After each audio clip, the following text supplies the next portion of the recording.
Do not for 1 minute think that this is not the worst thing that could possibly happen to you. Short of a crippling disease or death, this is the worst thing that can happen, is if you lose, and most guys do. It breaks their hearts. The children suffer. So you have to be strong.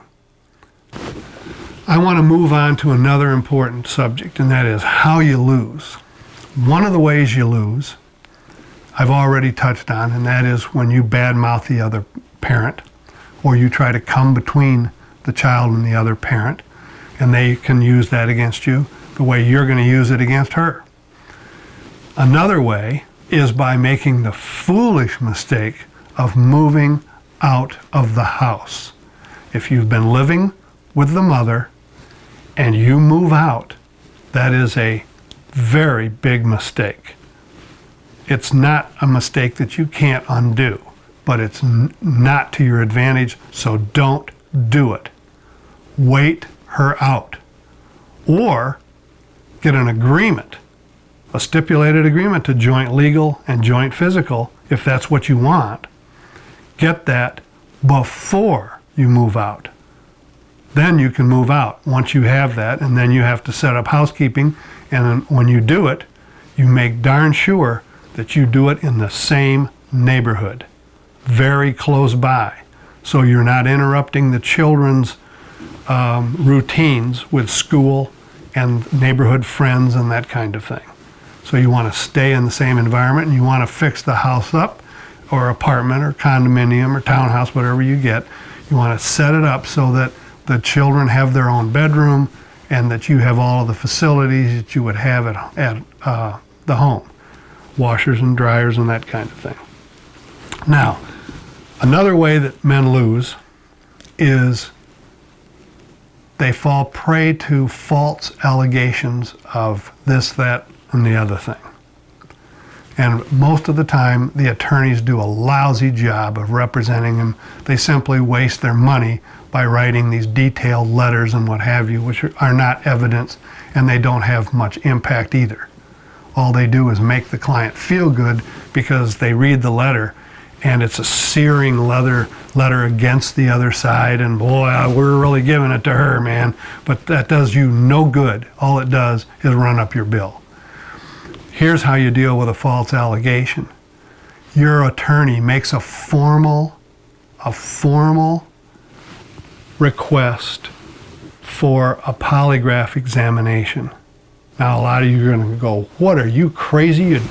No, everybody knows that you can't use polygraphs in court, etc., etc. That's not the point.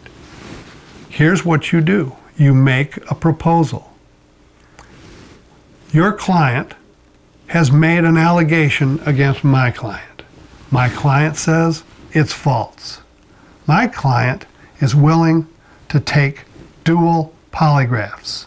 Same polygraph examiner examines both parties on the same question. The results are, the potential results are obvious. Either it shows that both are telling the truth, both are lying, or that one is lying and one is telling the truth. In your proposal, you offer to pay for both polygraph exams if you fail and she passes. But she then agrees to pay for both polygraph exams if you pass and she fails. And here's what polygraph examiners and the schools of polygraph examination will tell you. While polygraph exams can be inaccurate from time to time for various reasons, the likelihood that one will pass and one will fail and that they will both be wrong is almost not possible. It can, in theory, happen. The likelihood is so remote that everybody's going to know who's lying. And what's going to happen is they're going to refuse. And when they refuse, all of the parties involved in the process can can learn about it. There are lots of different ways to make sure that people know about it. But at that point, they will back off of the false allegation. That's how you do it. Why it's not done more often is beyond my comprehension. It's so patently obvious that's how you do it. But it's also going to be applicable to you. If you're lying, you're not going to be willing to do it. And that's what your attorney's going to figure out. So hopefully you'll be able to use this one whenever that subject comes up. And it comes up far more often than you might believe. Now, all you got to, you know how we refer to Ann Arbor as A squared, that, you can square, basically, a bad divorce and or child custody case.